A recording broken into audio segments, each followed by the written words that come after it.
بسم الله الرحمن الرحيم الحمد لله رب العالمين والصلاة والسلام على سيد المرسلين وعلى آله وصحابته أجمعين وبعد. So alhamdulillah, we've now reached the 8th juz' of the Quran, and following the 7th juz', which emphasized the majesty, the power, the attributes of Allah subhanahu wa ta'ala, the knowledge of Allah subhanahu wa ta'ala, and how obvious, how clear his signs are with regard to worshiping him and knowing him and following his guidance. Allah subhanahu wa ta'ala has given us plenty of details in that regard in the last juz'. And so now in this juz', Allah subhanahu wa ta'ala he's going to begin to transition us from discussing his signs and talking about his power and talking about his majesty and his attributes and his lordship over us. And now he's switching and beginning to talk about people and their disbelief of these signs. Because now we have the signs. The signs have been put forth to human beings. And so now, how do human beings deal with this? Allah subhanahu wa ta'ala, first and foremost, begins by basically saying that there are some people who simply will not believe. This isn't a matter of logic. They just won't believe. Allah subhanahu wa ta'ala, he says, very first ayah of the juz', وَلَوْ أَنَّنَا نَزَّلْنَا إِلَيْهِمُ الْمَلَائِكَةَ. If we brought down angels to them, وَكَلَّمَهُمُ الْمَوْتَى, and the dead was made to speak to them, وَحَشَرْنَا عَلَيْهِمْ كُلَّ شَيْءٍ, and if we resurrected everything for them, مَا كَانُوا لِيُؤْمِنُوا, they would not believe. It doesn't matter what sign that Allah subhanahu wa ta'ala sends to them. As soon as they get back into their comfort zone, they're going to go back to disbelief. That's what they want to do. إِلَّا أَن يَشَاءَ اللَّهُ, unless Allah subhanahu wa ta'ala wills otherwise, but that's what they want to do. وَلَكِنَّ أَكْثَرَهُمْ يَجْهَلُونَ, but most of them prefer to be ignorant. They prefer ignorance over knowledge. They prefer falsehood over truth. And so Allah subhanahu wa ta'ala, he allows this choice. This is what comes with being a human being. Allah subhanahu wa ta'ala has given us choice. And what comes with choice is to opt for what is better and opt for what is worse. That's the blessing, and that's also the curse of having a choice. And we value that choice as human beings. And Allah subhanahu wa ta'ala wants us to have that choice so that we can make mistakes and then turn back to him so that he can forgive us. But we have to turn back to him. That's the key thing. So Allah subhanahu wa ta'ala, he shows us that we're tested in a number of ways. This is one. What are some of the issues that came up in the past that we also will probably be tested with? Allah subhanahu wa ta'ala, he talks about animals. So animals, al-an'am, particularly the livestock like cows and sheep and these type of things, these, because Allah subhanahu wa ta'ala has domesticated these things for us or made them easy for us to domesticate, these are living beings that Allah subhanahu wa ta'ala has given us, moving beings. They make sounds and they move, and they're animals. They're closer to us than like plants are in terms of the nature of their life. And so Allah subhanahu wa ta'ala has tested us with these animals. Now, some people, they'll decide to make some of those animals haram and other animals halal based on their whims, based on their desires, based on the arbitrary objectives that they've set for themselves. However, Allah subhanahu wa ta'ala, he makes it very clear to us that that's the wrong approach to dealing with animals. And again, this is what happens when we forget and ignore the signs that Allah subhanahu wa ta'ala showed us with regard to his power, his majesty, and how he's created the whole universe to serve us in a particular way. So then when we decide that we want to, use things in the universe in a way that Allah subhanahu wa ta'ala has not permitted, then we are harming ourselves. So Allah subhanahu wa ta'ala, he mentions in some of the ayat, for example, وَلَا تَأْكُلُوا مِمَّا لَمْ يُذْكَرِ اسْمُ اللَّهِ عَلَيْهِ وَإِنَّهُ لَفِسْقٌ. Allah subhanahu wa ta'ala, he says, don't eat anything that has not, that the name of Allah has not been invoked upon That's fiscal. That's outside of the bounds. That's transgressive. وَإِنَّ الشَّيَاطِينَ لَيُوحُونَ إِلَىٰ أَوْلِيَائِهِمْ لِيُجَادِلُوكُمْ. Right, and so the shayateen, on the other hand, the ones who prefer ignorance over knowledge, who prefer desires over guidance. Allah subhanahu wa ta'ala says these are people who they'll try to get their minions to argue with you, and they'll give them arguments and give them philosophies and all these things, and paradigms to work with, and then use those to argue and debate with you to change your mind about the guidance that has been given to you. So Allah subhanahu wa ta'ala, He's giving us the strategy that the shayateen use and that their minions use. And so there's a number of ayat here in this part where Allah subhanahu wa ta'ala talks about like details. He goes into details. When he goes into details on a topic, even if that's not a topic that that these particular details apply to us today, the principle behind the details applies to us. There's a major issue that we need to look at, and we need to find parallels and draw parallels with regard to how this type of issue is being applied today, even if the details are different. And so Allah subhanahu wa ta'ala, he mentions, for example, وَجَعَلُوا مِمَّا ذَرَأَ مِنَ الْحَرْثِ وَالْأَنْعَامِ نَصِيبًا فَقَالُوا هَذَا لِلَّهِ بِزَعْمِهِمْ وَهَذَا لِشُرَكَائِنَا. So there were some foods, for example, some animals that they would divide up, and they would say some of them would be for, so some of these will be sacrificed for Allah, others will be dedicated to the idols. Right? So they would make some dedicated to the idols, like the ones who they associated with Allah, and then they would dedicate some to Allah. Like these are the type that have to be reserved for Allah, and these have to be reserved for our idols. And Allah subhanahu wa ta'ala says, فَمَا كَانَ لِلَّهِ فَمَا كَانَ لِشُرَكَائِهِمْ فَلَا يَصِلُ إِلَى اللَّهِ.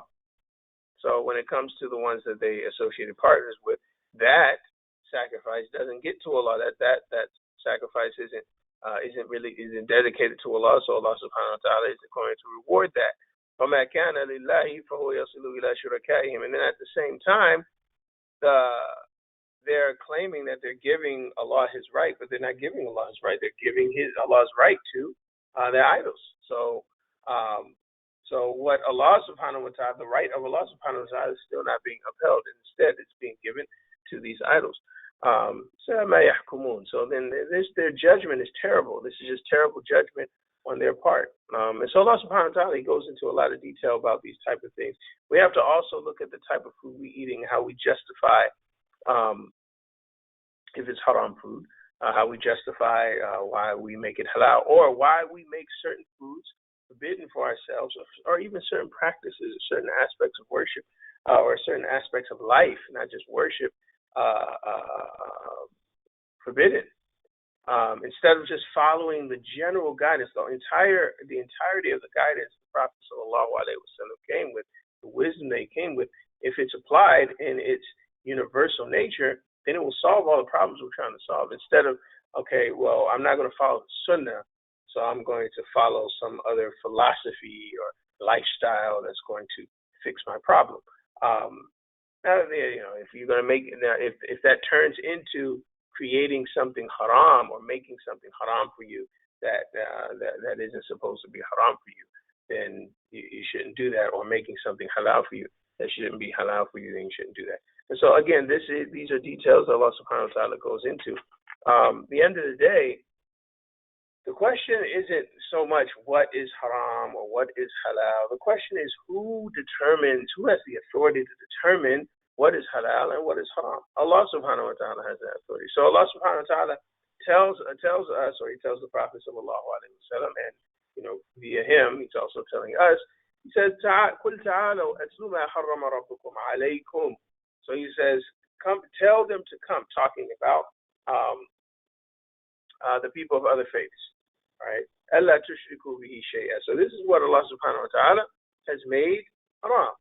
Shirk, for example, worshiping more than one Lord. أَلَّا تُشْرِكُوا بِهِ شَيْئًا وَبِالْوَالِدَيْنِ إِحْسَانًا. And He's also made the sanctity of parents. So parents are also haram in the sense that they are sacred.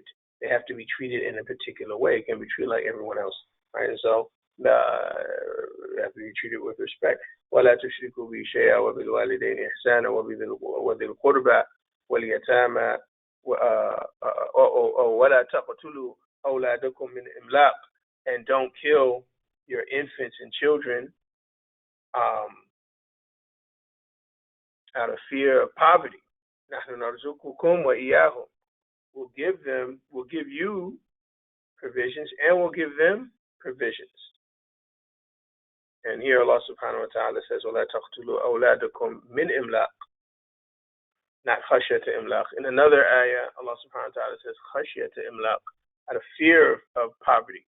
In this case, people are already poor, and so they kill their children because they're already poor, and so they don't want any more problems on top of their poverty, nor any more responsibility on top of the poverty. The fact that the little that they do have now, their children are going to take from that, and so they would rather just terminate their children than to rely on Allah subhanahu wa ta'ala. And this is why in this particular ayah, Allah subhanahu wa ta'ala says, نَحْنُ نَرْزُقُكُمْ وَإِيَّاهُمْ, right?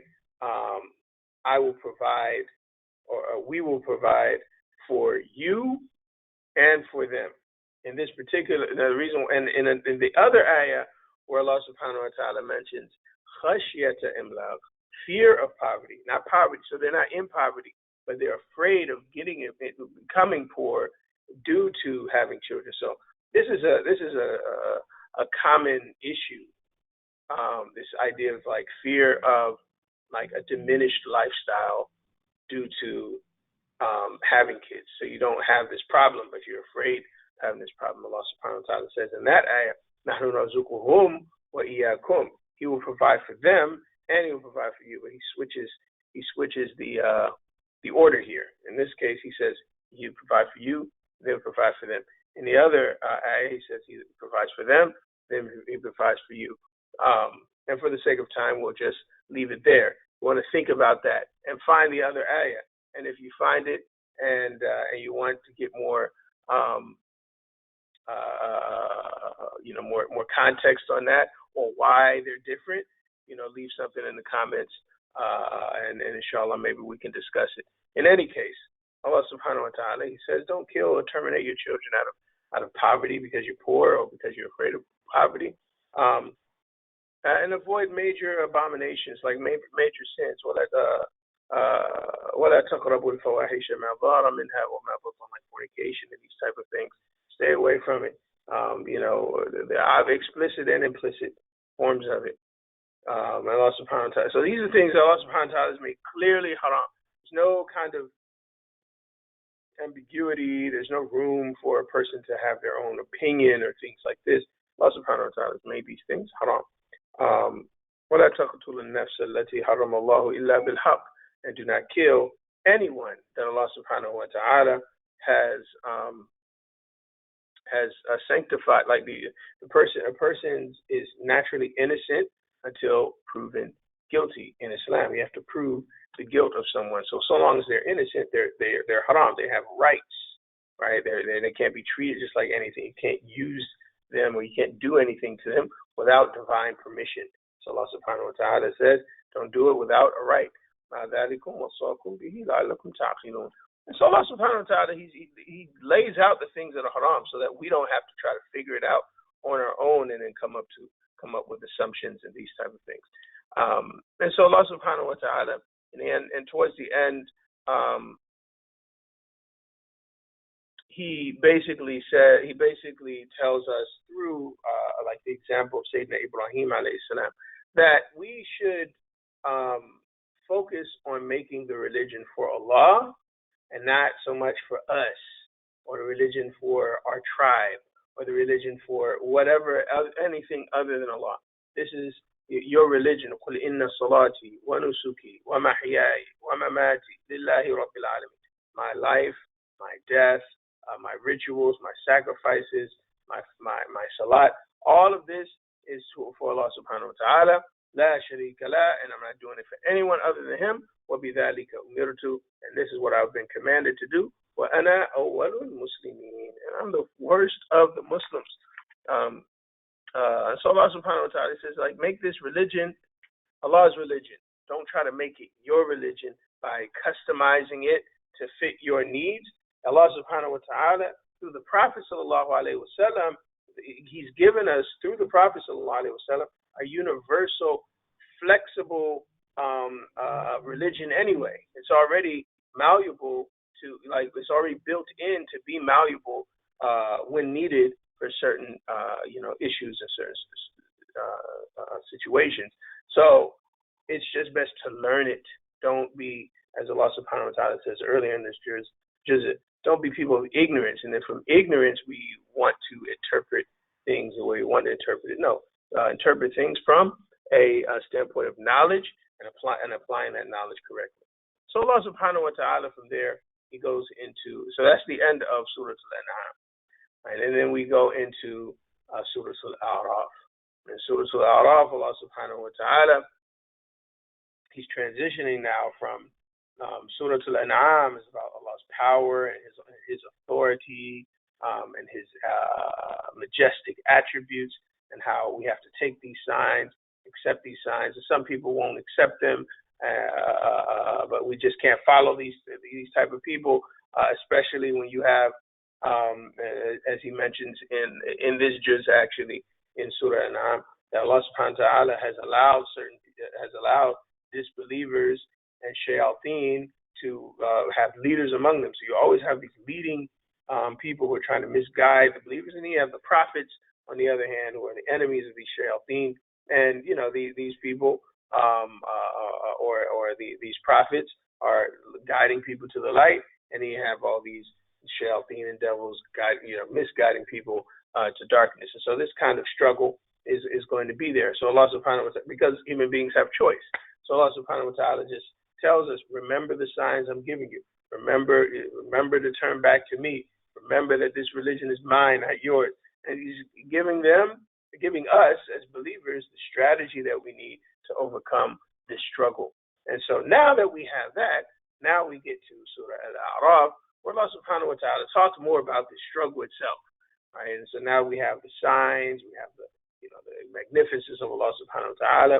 We've seen some of the detailed strategies on how people are misguided and things like that. And so now we get to how does this struggle play out in real life. So Allah subhanahu wa ta'ala, He tells us in this surah, فَلَنَقُصَّنَّ عَلَيْهِمْ بِعِلْمٍ وَمَا كُنَّا غَائِبِينَ. So Allah subhanahu wa ta'ala, He mentions, فَمَا كَانَ دَعْوَاهُمْ إِذْ جَاءَهُمْ بَأْسُنَا إِلَّا أَنْ قَالُوا إِنَّا كُنَّا ظَالِمِينَ, or in the ayah before that, وَكَمْ مِنْ قَرْيَةٍ أَهْلَكْنَاهَا فَجَاءَهَا بَأْسُنَا بَيَاتًا أَوْ هُمْ قَائِلُونَ. Basically, all these ayahs are talking about what happens when people reject all these signs that we've been talking about, persist in just making up their own religion as they go along, and wind up worshiping other than Allah. What happens to these people? And what happens to the people who stick to the guidance of their messenger and remain resilient? This is what this surah is about. And Al-A'raf, the people of the heights, the people who are not in heaven and are not in hell, their deeds are considered like equal, and so they have to be judged. But one of the things that we can take in terms of Surah Al-A'raf is that we have not yet gone into heaven or hell, and so we also are looking at the people of heaven and looking at the people of hell, and we should also take heed to that while we have a chance.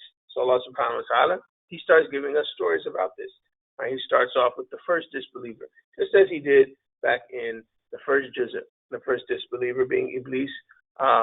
Now, in the end of the day, with Iblis, as we see in this story, Allah subhanahu wa ta'ala highlights different things are highlighted in this story with Iblis than they were in Surah Al-Baqarah. And you should go look and see the comparison, or you can look at the Endless Banquet and also get some more insight through the book.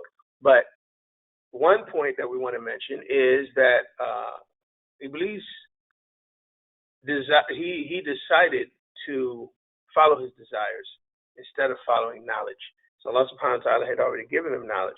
He showed all of the angels, including Iblis, why Adam had the status he had. But instead of following that, he follows his own desires, and he tried to justify following his desires. And as a result of that, he set out to prove that humanity would do the same thing that he did. Like you claim this person is better, just like a person who's jealous. When a person is jealous, they want to, one tactic that winds up usually playing out is that you prove that this person doesn't deserve this rank or this status or this blessing, and then you try to set out to prove why they don't by putting them in positions or waiting for them to make a mistake, so then you can say, see, that's why you should have picked me for X, Y, and Z. So Iblis, for the rest of his life, which lasts all the way to the day of judgment, is going to he's going to set out to prove that. And so, how does he try to set out to prove that? He uses basically the same strategy that he wound up using on himself, which is to get us to follow our desires, to change the religion of Allah, or to reject aspects of the religion of Allah, to make certain things halal haram or haram halal, in order to be misguided as well, to show that we can stoop down to his level. And that's basically what he sets out to do. And so Allah subhanahu wa ta'ala, he shows how this plays out in reality. And so he goes through each prophet,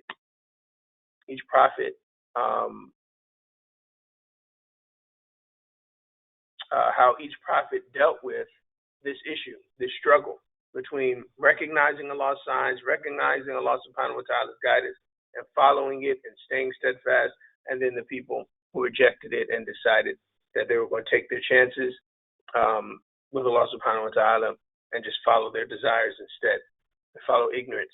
And so, we started with Adam alayhi salam, but then and then Allah after Adam alayhi salam, Allah subhanahu wa ta'ala also shows us, okay, this is what happens. This is for the people of heaven. This is what happens when you follow things the right way, and then this is what happens when you follow things the wrong way. And Allah subhanahu wa ta'ala shows the consequences for that, and that in and of itself should be enough. If you believe in Allah and you know the signs are true, if you look around, all the signs Allah's pointing you to, and they're true, that should be enough for you to just say, you know what, I'm going to follow this guidance. Just take Allah's word on this, and this is going to be the reality. And so he gives us that. But yet, people still will not accept that. And he shows us this through the stories of the prophets. So we have Prophet Nuh alayhi salam. So Prophet Nuh alayhi salam, he comes, he tells his people to follow the guidance. And it's always the same basic formula. Follow, worship Allah alone, seek forgiveness for your sins, and then, stop worshiping idols. And, so whatever the sin is of that time, the major sin, the abomination, the major sins that they're doing, just stop doing those things. Just, other things, you forgive, but they're less harmful than these major things that you're doing. And so the people of Noah, they had introduced idol worship and these things. So Noah alayhi salam tried as hard as he could to bring them to guidance, and yet still it didn't matter what he said to them. So I'm just an advisor to you. And remember, these are people who lived not too far from the time of Adam alayhi salam. They still remember Prophet Idris alayhi salam was just before them. And so it's not like they didn't know their own history. They knew their own history, but it just had been so long and they had become so complacent, and they were benefiting from it. So now their desires are attached to their idol worship. And so now that there are desires attached to their idol worship, they are willing to sacrifice anything that their desires that their desires are attached to. And so eventually Allah subhanahu wa ta'ala destroyed them. And then he goes and he talks about the people of Ad. The people of Ad came after. So now Allah subhanahu wa ta'ala is going in more chronological order. Whereas in Surah Baqarah, you'll notice Allah subhanahu wa ta'ala talks about Adam, then he goes straight to the children of Israel. But as we mentioned in the first juz'at, that was for a particular reason. It fit the rest of the juz'at, that it fit the whole point of the rest of the juz'at. So, and if you want to refer back to that, you can go to the first video about the first juz'at. But this particular juz'at is more about persistence in disbelief and the consequence of that, and the consequence of persisting in belief. And so Allah subhanahu wa ta'ala is showing the stark reality that this is, on one hand, you have people who are saved.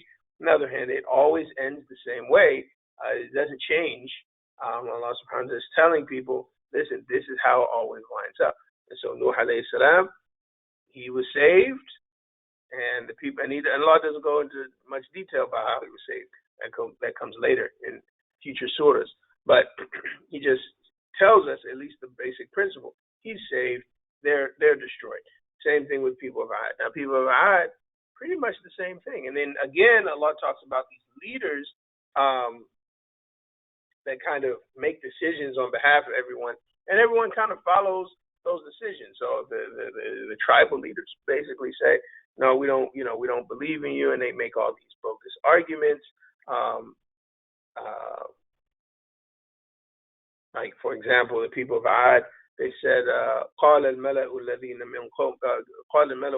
كفروا من قومي إنا لنراك في سفاهة وإنا لنظنك من الكاذبين. Like, you're just being foolish now. Like, this is ridiculous. This is stupidity.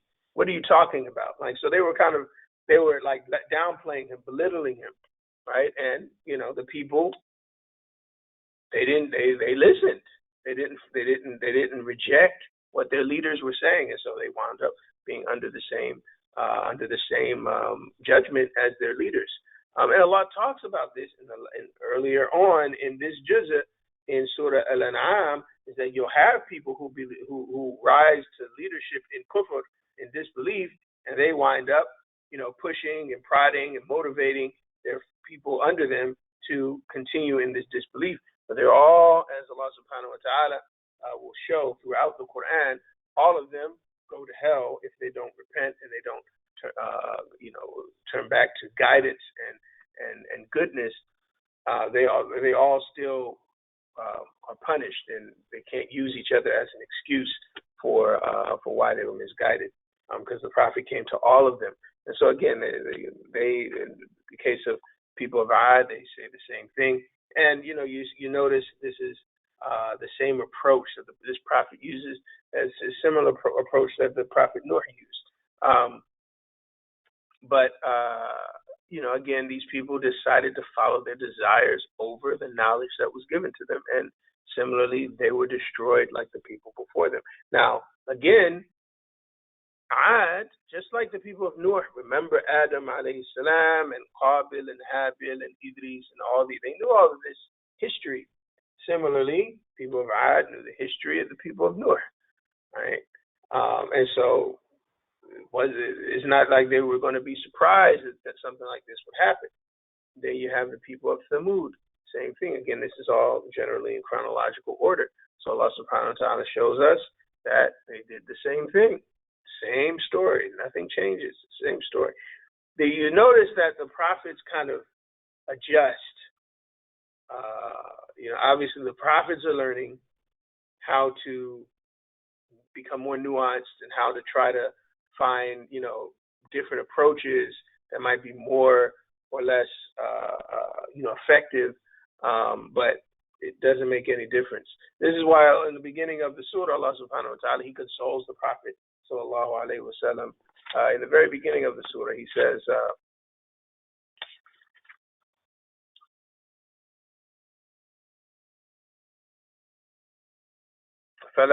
كتاب أنزل إليك. This is a book that was revealed to you. فلا تكن في صدرك حرج منه. So don't find any difficulty in your heart from this message. لتنذر به وذكرى للمتقين وذكرى للمؤمنين. Allah subhanahu wa ta'ala says, just give out the warning. Don't worry about the fact that these people might not believe. The Prophet sallallahu alaihi wasallam used to be very concerned, and this was part of his nature. Allah made him a mercy for all the worlds, and so he was merciful with people. He wanted people to get this mercy that Allah subhanahu wa ta'ala given him. Allah subhanahu wa ta'ala is telling him, and at the end of the day, this only believers are going to take this reminder they're going to take heed to this reminder. This is not for everyone, but it is for everyone, but not everybody is going to accept it.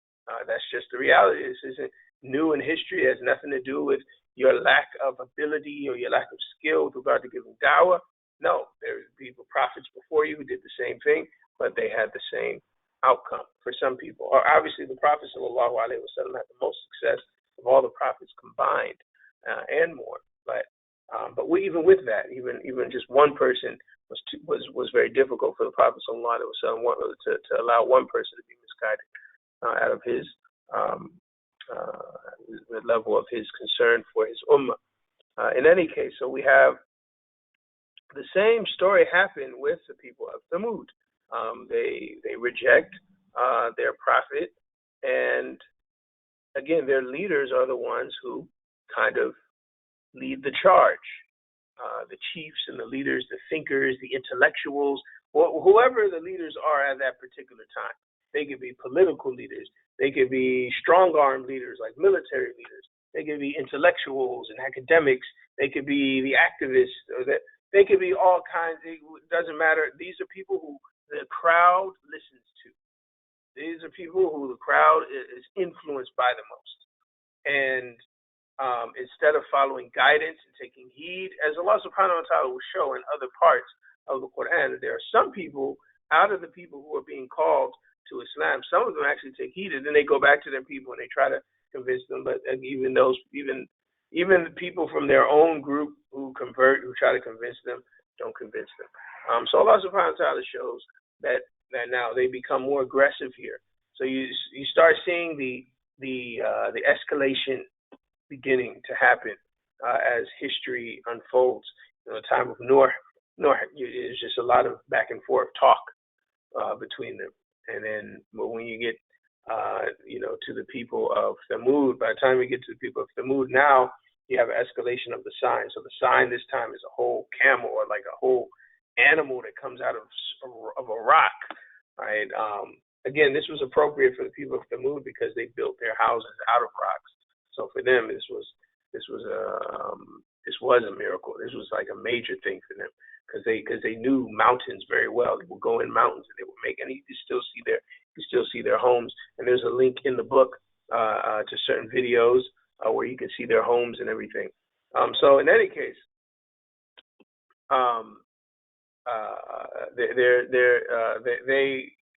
they killed the camel. They didn't just kill it; they massacred it. Right? It was like a mob, and they killed it. And so now this is becoming getting escalating, right? The signs are becoming more obvious, but it's almost like the more obvious the sign is, the more aggressive the disbelief becomes. And so now we see, so they were destroyed, just like the people of Ad were destroyed and the people of Noah were destroyed. And the prophet and the people who followed the prophet, they were saved. Again, this is the way history unfolds. And so Allah subhanahu wa ta'ala, he talks about Lut, alayhi salam, and then the people of Lut. And Allah subhanahu wa ta'ala, now you see disbelief and sin escalate to a point to where Lut alayhi salam, he says, "Innakum latatuna rijala shahwatan min duni nisa." You have desire for men. He's talking to the men. Your desire for men is more than women. Like you want to have men instead of women. You all are extreme, right? This is extreme sin, right? This is like now you change the nature of humanity. Now you're changing the nature of your own humanity, right? The way Allah subhanahu wa ta'ala created you, the way Allah subhanahu wa ta'ala wants you to live. This is the guidance that they know was given to them from Allah subhanahu wa ta'ala. But again, same thing. They refuse to believe in it. And they even said, so the interesting thing here, and you notice this is just part of human condition. When people believe or when they disbelieve, you notice there's patterns in terms of how they speak about things. So in this particular case, he says, فَمَا كَانَ جَوَابَ قَوْمِهِ إِلَّا أَنْ قَالُوا أَخْرِجُوهُم مِّن قَرْيَتِكُمْ. So in this case, now they're telling you have to leave, get out of town. Right? We don't want to see you around here. إِنَّهُمْ أُنَاسٌ يَتَطَهَّرُونَ. These are people. These are like clean people. Like to keep their hands clean. Figuratively speaking. You think you're self-righteous, and this type of stuff. Like, like these people think that they're the pure ones. We're all filthy, and this type of thing. So this is like so now they're completely closed-minded to any guidance. All right, and so Lut alayhi salam, remember, he's trying to convince them for their own good. Right, because during these times, during these prophets, Allah would destroy the people who would reject the prophets and insist in their disbelief. Once the disbelief got into a height to where they were harming people widespread, it became widespread harm because the people of Lut at this point, they're out here, as we see later on in other surahs and other ajza, they do things that this is where it naturally is going, though. Right, so you see the type of sins that are being done by the people of Noor. You see that it gradually escalates to greater things. People of Hud, it starts escalating. Their sins start escalating to become things. And so even if a sin isn't at that point yet, if it's not checked, if it's not brought back, reined in, if people don't turn to repent, we wind up going to extremes. And so Allah subhanahu wa ta'ala, he shows how far the extremes can get. And again, these people were destroyed. Even Lut alayhi salam, he says, you go and Shu'aib, Prophet Shu'aib alayhi salam. So again, you have the same situation. Prophet Shu'aib goes to his people and he says the same thing. Worship one God, worship one Lord. He's your creator. He shows them the signs. He gives them all the arguments, the reason, logic, and knowledge. And they disregard all that, and they start going into ad hominem attacks and character assassinations, things like that. Just kind of talking about things that are irrelevant to the message itself, and just lies. They would just make up lies, and then they would kind of straw man arguments. And they'd be like, okay, you're only doing it for this reason, and then they would use that as their justification for rejecting him. Now these people had gone to the point where they would spread out and they would try to spread their misguidance to other people. They would commit fraudulent transactions, and now they're throwing off the balance of wealth. When you throw off the balance of wealth, you put people in more poverty, and when you put people in more poverty, you increase crime, and now you're taking away the sanctity of humanity when you do that, because now human beings are being reduced to animals when they no longer are able to sustain themselves. And so this was a major problem. And so Prophet Shu'aib and alayhi salam, he came to try to solve this. And the other thing to remember is that these communities were communities that introduced this to humanity, right? So their sin was much greater because everyone who follows this sin, they get a share of that if they're the ones who introduced the sin to humanity at that scale, with that level of ingenuity and level of creativity in their sin. And so Allah subhanahu wa ta'ala shows how he deals with how he dealt with them in the past. And so Allah subhanahu wa ta'ala, he's showing us, before he showed us the signs in nature, and he told us about his knowledge, and he told us about these other things like that in Surah Al-An'am. But now he's showing us the signs of history. These signs are signs that we can still see today. You can go to those places and you can see where those people used to be. You can see their homes or lack thereof, and you'll see that Allah subhanahu wa ta'ala is indeed telling the truth.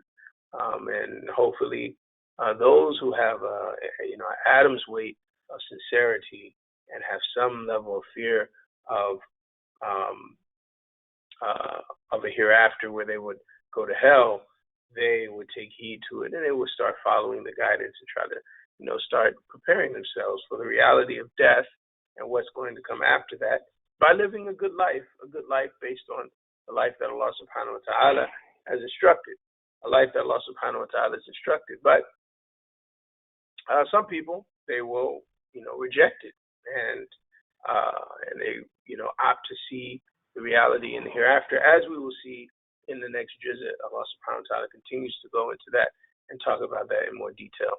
And inshallah, if Allah subhanahu wa ta'ala allows us to live to see that day where we can talk about that, inshallah, we will talk about that. Until then, be safe, keep making dua. And this is still Ramadan for those of us who are watching this during Ramadan. Don't forget to make your intentions and to make dua for us. And inshallah, when you, if you have an opportunity, check out the book, The Endless Banquet. Then these particular excerpts from 1 to 10 are in volume 1, and we have volume 2. We also have volume 3, inshallah. And so take a look at that. And if you have any questions or comments, please feel free to share them, and don't forget to leave a review, inshallah, and keep us in your du'as. May Allah give you all tawfiq. May Allah give us tawfiq. May Allah subhanahu wa ta'ala forgive our sins and increase us in iman and allow us to have a husnul khatimah, a good ending. Wa sallallahu ala sayyidina Muhammad wa ala alihi wa sahbihi wa sallam. Alhamdulillahi rabbil alameen. Wassalamu alaikum wa rahmatullahi wa barakatuh.